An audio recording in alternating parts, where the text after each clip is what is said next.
अस्सलामुअलैकुम। उम्मीद करते हैं कि आप सब खैरियत से होंगे। Today's topic is about birthday celebrations in Islam. Do you really think birthday celebrations are allowed in Islam? Well, let's get back to know about the origin where birthdays and the blowing of candles come from. Birthdays usually is a way of celebrating that you have turned a year older. But this satanic practice comes from the ancient Europe. Basically the pagans.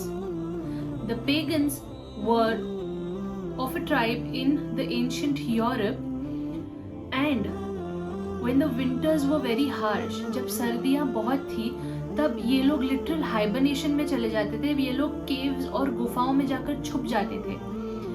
ये लोग सोचते थे कि mother nature has come to harm us with such harsh winters, and when they जब winters खत्म हो जाती थी and they used to come out of the caves, they used to count the dead, and in order to celebrate कि हमने mother nature को DeFi किया है, यानी हमने मदर नेचर का जो ये इतनी सख्त सर्दियाँ आई थी, हमने उसको पास कर दिया है वो फेज को।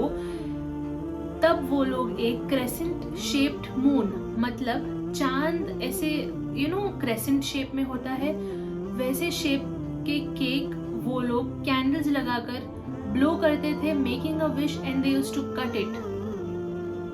This is the satanic practice that they have been following and is introduced and followed in our Islamic culture as well.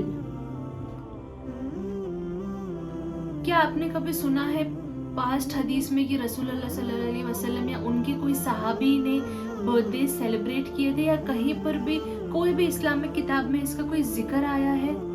Has ever the Quran Pak mentioned about birthdays? Never? No. This is a practice that we follow of the disbelievers. Today, the birthdays are like the 12 a.m. celebration, a grand party with lots of dance, music, free mixing. This is not permissible.